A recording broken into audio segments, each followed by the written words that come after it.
Hello အားလုံးပဲမင်္ဂလာပါရှင် Story by King Channel လေးပြန်လည်ကြိုဆိုလိုက်ပါတယ်ဒီနေ့မှာတော့ Pollyanna ဝတ္ထုလေးရဲ့ပိုင်း3ကိုဖတ်ပြပေးသွားပါမယ်ရှင်တိုက်တယ်လေးကတော့ Pollyanna ရောက်လာခဲ့ပြီပေါ့နော် Pollyanna ရောက်လာခြင်း Pollyanna နက်ဖြန်ဇွန်လ25ရက်နေ့ညနေ4နာရီမှာBalatin Speed တို့ရောက်လာတော့မယ်ပေါ့နော်အဲ့ဂျင်းနန်လေးကဒေါ်ပေါ်လီစီကိုရောက်လာခဲ့တယ်ဒေါ်ပေါ်လီကအဲ့ဂျင်းနန်ကိုဖတ်ပြီးတော့မျက်မှောင်ကျုပ်ပြီးတော့လှေကအတိုင်းပေါ်လီယာနာကိုထားမဲ့ထကူထက်အခန်းလေးစီကိုတက်လာခဲ့တယ်ပေါ့နော်သူ့ပပလေးကိုလည်းလှည့်ကြည့်ပြီးတော့မျက်မှောင်ကျုံလျက်တွေးတောနေရပေါ့နော်အခန်းထဲမှာကတရက်စွာခင်းကျင်းထားတဲ့အိယာကတင်လေးတစ်ခုရဲ့နောက်မီအထောင်ကလထိုင်းနှလုံးရဲ့မျက်နှာသစ်စင်တစ်ခုရဲ့မှန်ပါဗီဒီယိုတစ်လုံးရဲ့စပွဲငယ်တစ်လုံးရဲ့အဲ့အပဲရှိရပေါ့နော်ပြင်းပေါက်တရားလည်းခန်းစီမရှိဘူးနယံဒီပေါ်မှာလည်းပဲပကြီကားတို့အယုတ်ကားတို့အလှဆင်ထားဘာမှမရှိဘူးပေါ့နော်ထကူကအခန်းလေးဆိုတော့ဒီနေ့လုံးပူနေတဲ့အပူချိန်ကြောင့်အမိုးပူရဲ့ထကူကအခန်းလေးဆိုတော့ပေါ့နော်အရန်ပူတဲ့အခန်းလေးတစ်ခုပေါ့နော်ချင်းစကားကြီးလည်းတက်မထားတော့ပြင်းပေါက်တွေကိုဖွင့်လို့လည်းမရဘူးအဲ့မှာဒေါ်ပေါ်လီကအခန်းထဲမှာရင်ကောင်ကြီးတကောင်အထဲကိုဝင်နေအောင်တွေ့လိုက်ရတယ်ပေါ့နော်အဲ့ရင်ကောင်ဒေါ်ပေါ်လီကရိုက်ဖမ်းပြီးတော့အဲ့ဂျင်းပေါက်ကလေးကိုနည်းနည်းလေးဟပြီးတော့မှအပြင်ကိုလှုပ်ပလိုက်တယ်ပေါ့နော်ဒေါ်ပေါ်လီကရင်ကောင်ရိုက်တက်လိုက်ပြီးဂျင်းတကားကိုတလက်မလွတ်ယုံညအပြင်ကိုလွတ်ပြလိုက်တယ်ပေါ့နော်အဲ့မှာကလထိုင်တစ်ခုတက်ထောင်ပြီးတော့မျက်မှောင်ကျုံပြီးကြည့်လိုက်ဘေးပတ်ဝန်းကျင်ကိုကြည့်လိုက်အခန်းကိုကြည့်လိုက်ကျင်းနှန်းစာကိုကြည့်လိုက်နဲ့ဒေါ်ပေါ်လီကလှုပ်ပြီးတော့မိနစ်အနည်းငယ်ကြာတဲ့အခါမှာဒေါ်ပေါ်လီကအောက်ကိုပြန်ဆင်းလာရပေါ့နော်ပြီးတော့မိဖို့အခန်းတကားဝမှာရက်နေပြီးတော့နန်စီပေါ်လီယာနာရဲ့အခန်းထဲမှာရင်ကောင်တကောင်ကတွေ့ခဲ့တယ်ပေါ်လီယာနာရောက်လာတဲ့အခါဂျင်းတကားကိုရင်းတကားကိုမဖွင့်ဖို့နေစောင့်ကြည့်ထားနော်ဘာလို့လဲဆိုချင်းစကားတွေငါမတက်ရသေးဘူးချင်းစကားတွေတော့မှားထားတယ်အဲ့မတက်ရသေးခင်အတော်တွင်မှာအဲ့ဒီရင်းပေါက်ကိုမဖွင့်ဖို့ပေါ်လီယာနာရောက်လာရင်နေမင်းကြည့်ဖြောထားလိုက်ဆိုပြီးတော့နန်စီကိုမှားတယ်ပြီးတော့မနက်ဖြန်ညနေ4နာရီမှာငါတူမရောက်လာလိမ့်မယ်အဲ့ခါနင်သွားကြိုပေးတင်မိုတီကယထာမောင်းပို့လိမ့်မယ်ကြီးနှန်းစာထဲမှာတော့သပင်ရောင်ဖြော့အနီကွက်ဆေးရိုက်တဲ့အင်ဂျီနဲ့မျက်အုပ်ထုတ်ကိုစောင်းထားလိမ့်မယ်လို့ပါတယ်ငါသိတာအဲ့လောက်ပဲအဲ့တော့နင်သွားကြိုလိုက်ဆိုပြီးတော့ဒေါ်ပေါ်လီကနန်စီကိုပြောရပေါ့နော်နန်စီကလည်းဟုတ်ကဲ့မမဒါနဲ့မမအောင်မလိုက်ဘူးလားလို့နန်စီကမရဲတရဲနဲ့ဒေါ်ပေါ်လီကိုမေးလိုက်တယ်ပေါ့နော်အဲ့နဲ့ဒေါ်ပေါ်လီကမျက်မှောင်ကျုံပြီးတော့နန်စီကိုကြည့်ပြီးတော့ငါမလိုက်ဘူးငါလိုက်ဖို့လည်းမလိုဘူးထင်တယ်ဒါပဲလို့ခက်တက်ပြောပြီးတော့လှည့်ထွက်သွားခဲ့ပေါ့နော်နန်စီကအဲ့နဲ့အန်အားတင်ပြီးတော့တူမလေးပေါ်လီယာနာလာမကိုမလိုက်ဘူးဆိုပြီးတော့အန်အားတင်သွားရပေါ့နော်အဲ့နန်စီကမိဖို့ထဲမှာပကံတုတ်တီအဝတ်ကိုမိဖို့တိုင်ရင်မိဖို့တုံးနဲ့ဆောင်ကစပင်ရောင်ဖြော့အနီကွက်ဆေးရိုက်တဲ့အင်ဂျီမျက်အုပ်ထုံနဲ့သူတိတာဒါပဲတဲ့တို့ညတော့ရှက်ပါရဲ့တော့တကယ်လို့ तू ကပြောနေရပေါ့နော်တကယ်ဆိုဒီတီတော့ဒူမာကလေးအဝေးရလာရရှာမှာဆိုပြီးတော့နန်စီကပြောဆိုနေရပေါ့နော်နောက်တရက်ညနေ4နာရီထိုးမိနစ်20အလိုမှာနန်စီနဲ့တီမိုတီတို့ကဧည့်သည်ဂျူရန်အတွက်မြင်းတကောင်ပလက်ရထားကလေးမောင်းဟိုးအရင်ခစ်ကဆိုမြင်းနဲ့မောင်းနဲ့မြင်းနဲ့မောင်းနဲ့ဟိုယထာလေးပေါ့နော်အဲ့လိုမျိုးခေါ်ရဲအဲ့ဒါလေးနဲ့ထွက်လာခဲ့လိုက်တယ်တီမိုတီကအဖိုးကြီးတွန်ရဲ့သားဖြစ်တယ်ပေါ့နော်မြို့ရဲကလူများကတော့ဒေါ်ပေါ်လီဖို့အဖိုးကြီးတွန်ကညာလေယုံတီမိုတီကဘယ်လေယုံလို့ပြောဆိုနေရှိရဲပေါ့နော်တီမိုတီကသဘောကောင်းတဲ့လူငယ်လူချောကလေးဖြစ်တယ်ပေါ့နော်အဲ့အိမ်မှာနန်စီရောက်လာမှမကြလှသေးတော့လေသူတို့နှစ်ယောက်မှခင်မင်ကြရဲပေါ့နော်နန်စီကသူဆောင်ရွက်ဖွယ်ကိစ္စတွေမှာစိတ်ဆိုးနေမိခါတိုင်းလူစကားနဲ့မပြောနိုင်ဘူးနော်မြေထားဘူတာအထိတိတ်ဆိတ်စွာလိုက်လာခဲ့ပြီးတိတ်ဆိတ်စွာပင်ယထာကိုဆင်း၍စောင့်နေလေရဲ့သူစိတ်ထဲမှာတော့ အထက်ထက်စဉ်းစားနေမိတယ်ပေါ့နော်စပင်ရောင်ချစ်တယောက်အနီကွက်ဆေးရိုက်တဲ့အင်ဂျီညက်အုပ်ထုတ်ကလေးဆောင်းထားတဲ့ပေါ်လီယာနာအကြောင်းပဲသူတွေးမိတယ်ပေါ့နော်ပေါ်လီယာနာဆိုတော့ကလေးကညီကဲသူတော့ကလေးဖြစ်မလဲပေါ့နော်ဘလို့ကလေးမျိုးဖြစ်မလဲနေမတဲ့ကလေးလေးလားဘလို့ကလေးလေးဖြစ်မလဲဆိုပြီးတော့လဲနန်စီကတွေးနေမိတယ်ပေါ့နော်ထိုစဉ်အနားသူရောက်လာတဲ့တင်မိုတီကကလေးမငငိမ့်တက်တက်နဲ့ပြောကောင်းဆိုကောင်းကလေးဖြစ်ရင်ကောက်မှာပဲဟဲ့အိုးနှင်းခွနှင်းကလေးတော့မဖြစ်ပါစေနဲ့လို့ခတူတူလေးတည်င်းချရင်ပြုတ်နေမိရပေါ့နော်တင်မိုတီကအေးအဲ့တလို့မဟုတ်ရင်တော့လားဒုဒရီပါဘလို့ဖြစ်ကုန်မလဲဒေါ်ပေါ်လီကဆူဆူညံညံလို့တက်တက်ကလေးဆိုရင်တော့ဆိုပြီးတော့နှစ်ယောက်သားတယောက်ဆိုနေရပေါ့နော်အော်မှုတ်ပြီးယထာလာပြီဆိုပြီးတော့သူတို့ကယထာကိုလှမ်းကြည့်လိုက်တဲ့အခါမှာယထာဘူတာကလေးကိုရောက်လာခဲ့ပေါ့နော်အဲ့မှာတော့တင်မိုးတီကငါ့ကိုကြိုးပို့လှလိုက်တာကတော့တက်ညစ်တာပါလို့ပြောလိုက်သေးတယ်ပြီးတော့နန်စီကအနီကွက်ဆေးရိုက်တဲ့နောက်ကျောလေတွေကျစ်စာမီချထားတဲ့ရွှေဝါရောင်စပင်နှစ်ဖက်ထုံးပိမ့်ပိမ့်တွက်ကလေးမမြေအုပ်ထုတ်အောက်ကမှဲ့ချောက်ထူနဲ့ကလေးမလေးဟိုကြည့်ဒီကြည့်ကြည့်ပြီးတော့တစုံတယောက်ကိုရှာနေတာကိုနန်စီကမြင်လိုက်တယ်ပေါ့နော်နန်စီကအဲ့အနေပဲချက်ချင်းအနာကိုတွားပြီးတော့မရဲတည်းနေပေါ့နော်သမီးနာမည်ပေါ်လီယာနာလားလို့ဆိုပြီးတော့မေးလိုက်တယ်ပေါ့နော်ခဏအတွင်းမှာပဲသူကအဲ့ဒီကလေးမလေးอ่ะပေါ့နော်လက်နှစ်ဖက်နဲ့အားရပါရပွေဖက်ပြီးတော့သမီးတိတ်ကိုဝမ်းတာပဲဟုတ်ပါတယ်သမီးနာမည်ပေါ်လီယာနာပါလာကျူတာတိတ်ဝမ်းတာပဲလာကျူမှာပဲလို့မျှော်လင့်ထားတာလို့နန်စီနာနာကိုကပ်ပြီးပြောလိုက်တယ်ပေါ့နော်ဟုတ်လားနန်စီကထင်းငေါ်စွာရောရောင်လိုက်ပြီးပေါ်လီယာနာသူ့ကိုဘယ်လိုလုပ်ပြီးသိနေပါလဲလို့အော်ရင်းနဲ့ဟုတ်လားသမီးရဲ့ဆိုပြီးတော့စောင်းသွားတဲ့အုတ်ထုပ်ကလေးကိုပြန်လာရင်းနဲ့မေးလိုက်တယ်ဟုတ်တာပေါ့သမီးကလမ်းတစ်လျှောက်လုံးပုံဖော်ပြီးကြည်လာတာအခုမှနင်ရရဲ့ခုလိုနင်ရရဲ့အတိုင်းရှိတာတိတ်ဝမ်းတာပဲလို့ကလေးမလေးကခြေပြားထောက်ကခုံပေါက်ရင်းနန်စီကခြေဆုံးကောင်းဆုံးကြည့်ပြီးပြောတယ်ထိုအခါတင်မိုးတီရောက်လာပြီးနန်စီစိတ်တက်တာရသွားတယ်ပေါ်လီယာနာရဲ့စကားများမှာနားရှုပ်ထွေးစရာဖြစ်တယ်ဟောတာတင်မိုးတီလေးသမီးမတက်တာပါလားလို့ထစ်တင်ငေါငေါနဲ့နန်စီကမေးလိုက်တယ်ပါလေတက်တာကအစ်စ်ဆက်ပါပဲထောက်ပံ့ရေးအသင်းဟာမိမကြီးတွေဝယ်ပေးလိုက်တာလေသူတို့ကကော်စောဝယ်ဖို့ငွေတိတ်လိုနေတော့မှဝယ်ပေးလိုက်ရရှာတာဘလောက်ချစ်ဖို့ကောင်းလဲအန်တီရဲ့ဆိုပြီးတော့သူ့ရဲ့တက်တာအစ်စ်တွေအကြောင်းကိုနန်စီကိုကြပြနေရပေါ့နော်တက်တာတလုံးစာဆိုရင်ကော်စောဘလောက်ရမလဲဆိုတာသမီးလည်းမသိပါဘူးအတော်တော့ရတင်တာပေါ့အလေလန်းတဝက်လောက်အထိရချင်ရမှာပေါ့ဟင်းဟော်ရီအိတ်ထဲမှာမစ္စတာဂရီးထည့်ပေးလိုက်တဲ့လက်မှတ်ကလေးရှိရဲ့ရောက်ရင်ထုတ်ပေးဖို့တဲ့တက်တာယူဖို့တဲ့မစ္စတာဂရီးဆိုတာမစ္စတာဂရီးရဲ့ Mrs. Gray ရဲ့ယောက်ျားလေးလို့နန်စီတို့ပေါ်လီယာနာလေးကပြနေလေရဲ့သူကဂိုင်းအုပ်ကြီးမစ္စတာခါမိမဝမ်းကွဲမောင်နှမတွေပါတမိသူတို့နဲ့လိုက်လာရတာသူတို့ကတိတ်ချစ်စရာကောင်းတာပဲအဲ့ဒီမှာရော့ဆိုပြီးတော့သူ့ရဲ့တစ်တာလေးကိုတင်ထားတဲ့လက်မှတ်ကလေးကိုထုတ်ပြလိုက်တယ်ပေါ့နော်ပေါ်လီယာနာကလေးရှောက်ပြောရင်သူဆွဲလာရဲ့အိတ်ထဲမှာမွေနောက်ရှာကတစ်တာရွေးရလက်မှတ်ကလေးကိုထုတ်ပေးရဲ့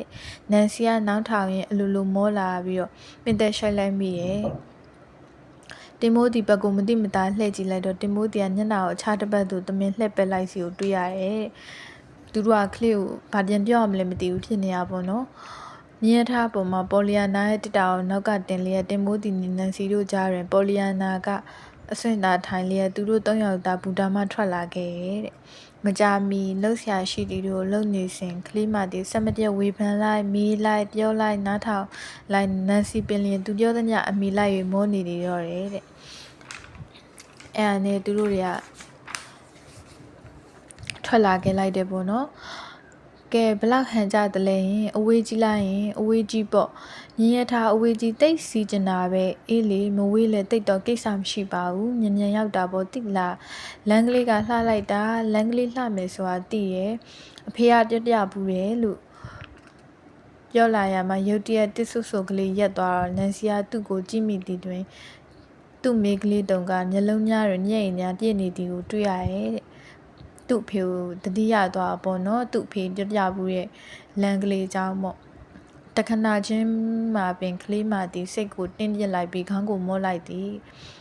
ဒီလမ်းကလေးအကြောင်းကိုအဖေကပြဘူးတာသူမှတ်မိရဲ့ပြီးတော့လေသမီးပြောဖို့မိနေတာဟောဒီဆေးရိုက်တယ်လေတိလားသမီးဘာဖြစ်လို့အနက်မဝစ်လာလဲဆိုတာပါပေါ့အနက်ဝစ်မလားလို့တမျိုးများထင်မလားပေါ့ဒါပေမဲ့နောက်ဆုံးလာတဲ့တာသနာပြုအလူကန်စီရီမာကအနက်ထေကပါမလာဘူးမိမဝစ်ဂဒီပါအတွင်းကန်ထဲတခုပဲပါတာအဲ့ဒါကလည်းသမီးနဲ့မတော်ဘူးလို့ဂိုင်းချုပ်ကြီးကရဲ့မိမပြောရလေဆိုပြီးတော့ကလေးကသူဝလာရဲ့ဝစ်စားအကြောင်းသူမရောက်ဘူးပဲမလို့ဒီလန်ကလေးအကြောင်းသူ့ဖေကပြခဲ့ပြီးတဲ့အကြောင်းအဲ့ဒါလေးနန်စီတို့တောက်လျှောက်ပြနေရပေါ့နော်ထောက်ပံ့ရေးအသင်းကမိမကြီးတချို့ကသမီးကိုအဝိနဲ့အုတ်ထုပ်နဲ့ဝယ်ပေးလိုက်ချင်ကြရလေဒါပေမဲ့လို့တချို့ကဒီငွေကိုသူတို့ဝယ်ဖို့လုပ်နေကြတဲ့ငွေကြောင်အတွက်ကော်စောနေတဲ့ထည့်ချင်ကြရဲတိလားမစ္စတာဝိုက်ကတော့အဝိနဲ့ကလေးတွေမကြိုက်တာအတော်ပါပဲလို့ပြောရဲဒီလိုနဲ့သမီးပြောမစ္စတာဝိုက်ကကလေးတွေကိုတော့ချစ်ပါတယ်အဝိနဲ့မွေးစေချင်တာပါလို့ပြန်ပြောရဲတဲ့ပေါ်လီယာနာကအသက်ရှူပိုနာတော့နန်စီကဝင်လိုက်တယ်ကိစ္စရှိမယ်မဟုတ်ပါဘူးရပါတယ်ဘာဝစ်ပါလို့နန်စီကပြန်ပြောလိုက်တယ်ဘာလို့လဲဆိုတော့ဒီဝိထုလေးကကြာအမေရိကန်စာရေးဆရာမရေးခဲ့တဲ့အတွက်ဒီတည်းကပေါ်လီယာနာဇက်ကောင်လေးကပေါ့နော်ဒီအမေရိကန်ကလေးလေးတယောက်ဖြစ်တဲ့အတွက်သူတို့ကတနေ့တကြီးကိုသွားတဲ့အခါမှာသူတို့ကိုရီစီမှာရိုးရဝစ်ဆောင်ရှိတယ်လို့ပဲပေါ့နော်သူတို့တွေကအနက်ဝစ်ဆောင်တို့ဒီအုတ်ထုပ်တို့သူတို့ကဖျားเจ้าမှာနေတဲ့ကလေးတွေဖြစ်တဲ့အတွက်အဲ့လိုမျိုးပတ်စံရှိမယ်ဆိုရင်ကောင်းကောင်းမွန်ဝစ်စားဆင်ရင်ပြီးတော့မှတွားလေးရှိရပေါ့နော်အဲ့လိုအတိတ်ပဲမျိုးပေါ့ဒါမှမလို့ဒီကလေးမလေးကအဖေမရှိအမေမရှိဖြစ်တဲ့အတွက်သူနဲ့အစဉ်တရားအဝတ်ကိုဝတ်လာရတဲ့အကြောင်းပေါ့အဲ့ဒါကိုနန်စီတို့ပြနေရပေါ့နော်အဲ့ဒါလို့ဆိုရင်တိတ်ဝမ်းသာတာပဲတမီးလည်းအဲ့ဒါလို့ထင်ပါတယ်လေဟုပြောပြီးရခင်အချိန်ကလို့တစ်ဆွဆွကလေးရက်သွားပြီးမှဆက်ပြောတယ်ဟုတ်တာပေါ့အနက်ထဲဝစ်ထားရင်ဆိုရင်ဝမ်းသာဖို့အတော်ခက်နေမှာဘာဝမ်းသာဖို့လို့နန်စီကတန်တော်ထောက်မိမိရဲ့ဟုတ်တယ်လေအဖေကကျန်တဲ့ကလေးတွေနဲ့အတူနေဖို့ကောင်းကင်ဘုံကိုသွားပြီးအဖေကပြောသွားတယ်တမီးဝမ်းသာတက်ရမယ်တဲ့ဒါမှမလို့ဝမ်းသာအောင်လုပ်ရအတော်ခက်တာအနီကွက်ဆေးရိုက်ထဲဝစ်ထားတာတော့မလွယ်လာဘူးအဖေကိုလေတမီးနဲ့တိတ်နေစီချင်တာပဲ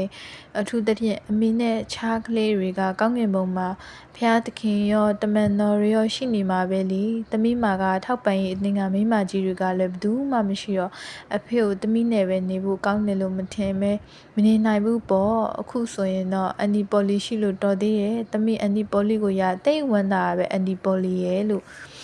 နန်စီကိုအန်ဒီပေါ်လီလို့သူကထင်ပြီးတော့ပြောနေရပေါ့နော်နန်စီမှာကလေးမအတွက်ရင်ထဲကနှင့်အောင်တနာနေရမှာရုတ်တရက်အံ့အားတင်သွားရသည်အိုးသမီးလေးမှားနေပြီသမီးရဲ့မမကနန်စီရဲ့လေသမီးလေးရဲ့အန်ဒီပေါ်လီမဟုတ်ဘူးကွယ်လို့ပြောလိုက်တယ်ပေါ်လီယာနာစိတ်ညစ်သွားတယ်လို့အိုးမဟုတ်ဘူးလားလို့ပြန်မေးလိုက်တယ်မဟုတ်ဘူးကွယ်မမနန်စီပါသမီးဒေါ်လေးလို့ထင်နေတာကိုမသိဘူးလူချင်းကတော့တစ်ဆက်မှမတူပါဘူးကွယ်မတူပါဘူးလို့နန်စီကပြန်ပြောလိုက်တယ်တီမိုတီကခက်အေးကလေးရေးလိုက်တော့လဲနန်စီကသူ့ကိုလှမ်းမကြည့်မိဘူးဒါနဲ့မမကဘသူမမကြည့်ရထောက်ပေအတင်းကနေတော့မတူပါဘူးတီမိုတီကဒီတခါတော့ဟဲ့ပပရီချလိုက်တယ်ကလေးပြောတာကိုသဘောကျသွားပြီပေါ့နော်မမကနန်စီပါဒေါ်ပိုလီငှားထားတဲ့သူတွေဝစ်လျှော်ရာတို့ဟင်းချက်တာတို့မိဘူးတိုက်တာတို့အဲ့လိုအိမ်လုတ်တွေလုပ်ရတဲ့သူပေါ့လို့ရှင်းပြရဲတဲ့ဒါထက်အန်တီပေါ်လီဆိုတာရှိရမဟုတ်လားလို့ကလီမာလီယာဆိုရင်တကြီးမေးလိုက်တယ်ပေါ့နော်ဤတွင်တင်မိုးတီကဝင်ရဲ့ဟာရှိသမျှအသေးချာပေါ့လို့ပြောလိုက်တယ်တဲ့ပေါ်လီယာနာလည်းတိတိတတ်စိတ်တတရာရသွားပြီအိုးဒီလိုဆိုရင်ပြီးရောပေါ့ဟူပြောကအတန်ကြာနေတတ်နေပြီးမှရှင်လန်းစွာဖြင့်ဒါနဲ့တိလာသမီးလေးတူးလိုက်လာပြီးမကြူတာကိုဝမ်းသာတယ်တိလာတွေ့ရမှာပဲမဟုတ်လားပြီးတော့မမတို့နှစ်ယောက်လဲရှိသားပဲဟာလို့ဆိုလိုက်တယ်နန်းစိမျက်နှာမှာရှက်သွေးထျာသွား၏တီမိုတီကသူ့ဟာမချုံမရှင်လှုပ်ရကြည့်လိုက်ပြီးမှကလေးကတဲစကားတက်တာပဲနန်စီကတော့ကျေးဇူးတင်ပေါ်အောင်မရပါလားလို့ပြောလိုက်အေးဟဲငါကဒေါ်ပိုလီအကြောင်းတွေးနေမိလို့ပါလို့ရောင်မဆိုမိလိုက်လေတဲ့ပိုလီယာနာကကြည်ကြည်နက်နက်တပြင်းချလိုက်ပြီးတော့တ သမီးလည်းအန်ဒီပေါ်လီအကြောင်းတွေးနေမိတာပါပဲသမီးကလေသူ့ဆိုရင်တိတ်ချစ်တယ်သမီးမကအတော်ဆိုဒီတယောက်ပဲရှိရမဟုတ်လားဒါတော့မှသမီးမသူရှိတာကိုအကြာကြီးနေမှသိခဲ့ရတာနောက်ဖေကပြောလို့သိရအန်ဒီပေါ်လီကလေတောင်ကုန်းအငင်းကြီးပေါ်ကအိမ်လှလာကြီးမှနေတာတဲ့ဟုတ်တာပေါ့အခုဒီကတော့လှမ်းမြင်နေရပြီလေဟိုးရှေကခန်းစီအစိမ်းကြီးတွေနဲ့အင်ကြီးပေါ်လို့နန်စီကပြောလိုက်တယ်ဟဲလှလိုက်တာဘေးပပက်လည်းမှလည်းတစ်ပင်တွေညက်တွေညက်ခင်းနေနဲ့နော်ဒီလောက်ညညညက်ခင်းစိမ့်စိမ့်ကိုမမြင်ဘူးတိလားမမနန်စီလို့ပေါ်လီယာနာလေးကပြန်ပြောနေရပေါ့နော်အန်ဒီပေါ်လီကပတ်စံချမ်းသာလာရင်ချမ်းသာတာပေါ့တမီးရဲ့တမီးတိတ်ဝမ်းသာပဲပတ်စံအများကြီးရှိရင်အကုန်လုံးကောင်းပါပဲနော်ပတ်စံအများကြီးရှိရတဲ့လူတွေကိုတိတ်မသိဘူးမစ္စတာဝိုက်တို့လောက်ပဲသိတာလို့သူအေးဖះเจ้าကမိဘမဲเจ้าမှာလာလှူတဲ့အန်တီဒီအကြောင်းကြွပြရပေါ့နော်သူတို့ကတော်တော်ချမ်းသာရဲ့အခန်းတိုင်းမှာကော်စောကြီးတွေရှိရဲတင်းနှင်းငွေနေ့ ice cream စားလိုက်ရင်မမလို့မေးလိုက်တယ်နန်စီကခေါင်းရမ်းခါပြီးမဲ့ပြရဲပြီးတော့တင်မိုတီကပြုံးဆက်ဆက်လောက်ရင်ကြည့်လိုက်ထိုးခါ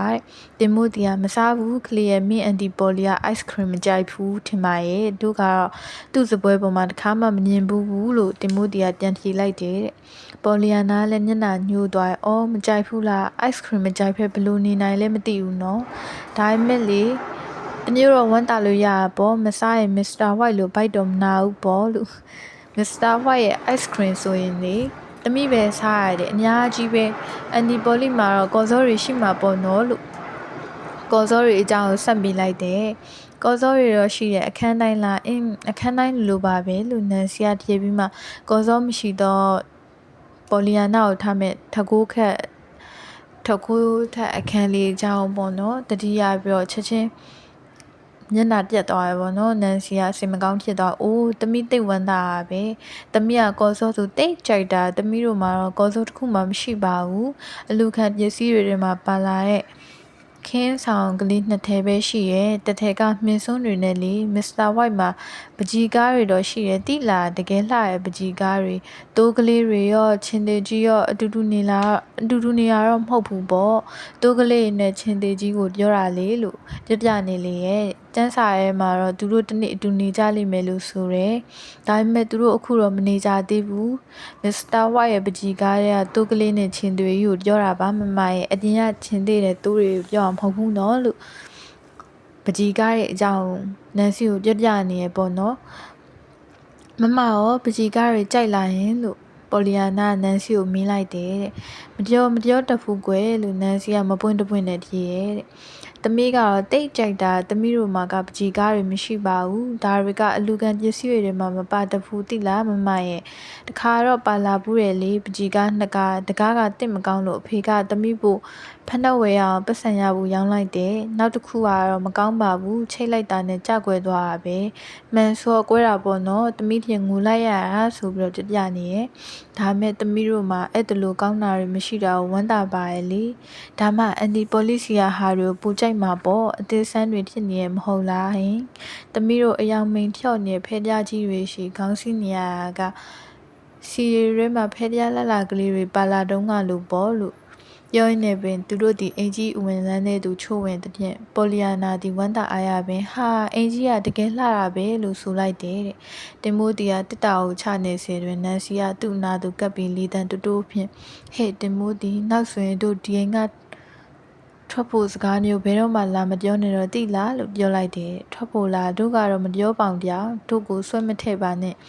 ဒီအိမ်မှာဒီကလေးမမျိုးသားရှိနေနေ့စဉ်နေ့တိုင်းရုပ်ရှင်ကြည့်နေရတာတပူပြောဖို့ကောင်းမှာပေါ့လို့ပြောစရာကောင်းပါလိမ့်မယ်အာကြီးလို့နန်စီကဘောက်ဆက်နဲ့ကလေးပြန်ပိန်သူတို့နှစ်ယောက်သာတူတူနေကြရင်တော့လားဒီကလေးဖို့တော့ပြောစရာကောင်းတဲ့ဟိုပတ်တောင်